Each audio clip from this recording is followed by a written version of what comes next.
As the NBA season is underway, many sources have already provided the projections for every team for this current NBA season. Looking at the one done by ESPN, we have the Lakers and Clippers projected at the top in the West as usual, with the Bucks and Nets leading in the East. We then have the other near elite teams like the Jazz, Nuggets, and 76ers, who are projected to have pretty good records. We then have the subpar teams like the Pacers and Wizards, and finally we come to the teams that people are almost always predicting to be one of the worst this season. In other words, the Knicks, the Cavs, the Pistons, etc. But I'm here to say that for this season, there's already a team that's already one of the top teams in their conference. A team that many analysts have shrugged aside because of their failures from last season. A team that for some reason isn't being looked at seriously when the players on the team themselves have the potential to push his team to become a force in this league. And the team I'm referring to is none other than the Atlanta Hawks. Last season, the Hawks weren't exactly seen as a force. They were nearly at the bottom in their own conference last season, and they underachieved greatly under many standards. To start, their main power forward / center, John Collins, was suspended for 25 games at the start of the season for violating an NBA anti-drug policy. Collins at the time was looking to be improving tremendously and was on the rise as he was coming off a season where he was averaging nearly 20 points and 10 rebounds a game. The loss of Collins for the beginning of the season greatly affected the chemistry and the play of the Atlanta Hawks, who began the season with an abysmal record of 6-24 through the first 30 games of the season. Another factor that contributed to much of the Hawks' failures last season was a lack of huge development from some of their younger players. Their two draft picks from the 2019 draft, DeAndre Hunter and Cam Reddish, who went 4th and 10th respectively in the draft, did not display the flashes of potential that both of them showed in college. DeAndre Hunter struggled greatly with defending guys from opposing teams, and Cam Reddish just didn't shoot as efficiently from the field in many games, only shooting 38% from the field. To add to that, Kevin Huerter, their second-year player out of Maryland, who surprised a lot of people with his play in his first season, didn't take the huge leap that people were expecting him to from the year prior. Also, the Hawks weren't benefiting at all from the minutes that their bench players provided them. Many guys that they acquired during free agency were either not in peak shape or somewhat past their prime. They had guys like Jabari Parker, Chandler Parsons, Evan Turner, and Vince Carter, all of whom weren't as effective as they were when they were at the peak of their careers. The only boost that the Hawks had last season was the explosive breakout of Trae Young, who had improved tremendously from his rookie year, averaging nearly 30 points and 9 assists while shooting 36% from 3 the entire year.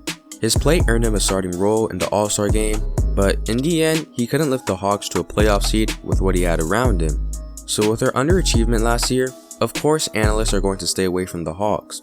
But looking at what they've been building the last few years and what they just did in the offseason, I'm convinced that the Hawks will become a top 4 team in the Eastern Conference. Yes, the East got better this season with the return of superstars and upgrades in head coaching, but the Hawks have been getting better as well. The first thing I want to point to is their acquisitions in this past free agency. To me, I felt that they were the real winners of the free agency, not just because they upgraded their bench and role players from the previous year, but they also added more veteran experience and created more culture on the team from the guys they brought. The 3 biggest signings for the Hawks this season included Rajon Rondo, who we saw how he played lights out in the playoffs just this past season, and who will be a big boost off the bench for Trae Young by commanding the offense. Danilo Gallinari, who just came off a season averaging 19 points and shot around 40% in the regular season, and who will provide a great shooting boost for the Hawks. And last but not least, Bogdonovic, who, coming off his 3rd year, averaged 15 points along with 37% from 3, and who the Bucks wanted to add this season but somehow missed due to unknown tampering reasons. I say these signings are key because it just adds to the depth of the young Hawks core. Looking at the young guys like Trae Young, John Collins, DeAndre Hunter, and Cam Reddish, all of whom have tremendous talent and potential, it'll be a positive to add leadership and mentoring around these guys to teach these guys how to win and how to improve their games. To add to that, Hawks held on to guys who they acquired from last year's trade deadline, such as Clint Capella, who in my eyes is a very underrated player in today's game. Even though he didn't have the ball a lot when he was in Houston, Clint Capella has demonstrated that he's an obvious elite rebounder where he averaged close to 14 rebounds per game last season.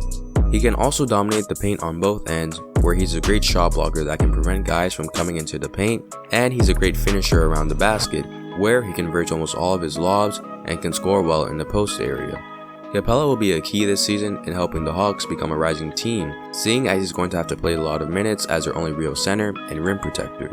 And finally, another key factor that will contribute to a lot of their success this season is their younger star players, specifically the 4 guys that I mentioned before. This season, I believe we're going to see huge jumps from the second and third year players of the Hawks, provided the long 9-month break that they had and the pieces that they have around them. Let's start with Cam Reddish, who last season didn't have the best rookie season you would imagine.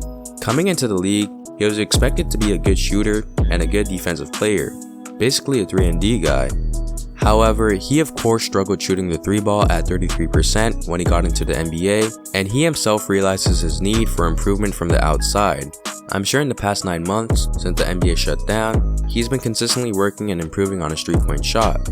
Looking at his preseason highlights, it seems that his work seems to be paying off, as he looked like he's becoming a more efficient shooter from the field, which I believe will begin to scare teams very soon.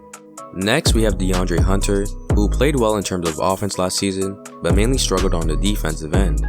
I believe that Hunter can become the Hawks' second option behind Trae Young on offense. He's a very quick athletic guy who can score in many ways, whether driving to the paint or shooting from the 3-ball, which last season he shot close to 36%. In terms of defense, I feel that Hunter has a good defensive potential, seeing that he's 6'7" with a 7'2" wingspan, and in college, it was noted that he can guard almost 1 through 5 with his size. But if Hunter continues to improve his effort on defense and expand his offensive range, I can't see him not becoming an all-star in the league one day. And finally, we come to the core center of the Hawks team, the guy who's basically their future, Trae Young. Last season, Trae Young took an enormous leap in his offensive game, where he increased his scoring averages by nearly 11 points and averaged near 30 points per game. He increased his assist averages from 8.1 to 9.3 per game as well. His game, the style in which he plays, is almost suited for today's era. Young can shoot from outside of 30 feet and has smooth handles like a Steph Curry or a Dame Lillard. Because of his shooting ability, Young can open up and weaken defenses, which can help free up his teammates for open looks. Young can set up teammates with his incredible passing ability and his great vision on the court. With his skill set, Young is not far from becoming an offensive superstar if he isn't already. Young's greatest weakness is, of course, his defense, which teams can take advantage of because of his 6'2", 180 frame. Young is always going to be a target on defense, since teams can just switch him onto bigger players, which he really can't do anything about. But the good news for Trae Young is that he does have some backup on the defensive end.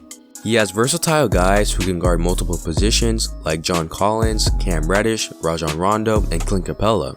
And let's not forget about the Hawks head coach, Lloyd Pierce, who is about to enter his 3rd season coaching the team, and he's been recognized around the league as a coach who prioritizes defense among his players. Seeing as the Hawks have both offensive threats, defensive stoppers, and multiple playmakers, it's not unlikely that the Hawks can become the number 1 or number 2 seed in the Eastern Conference.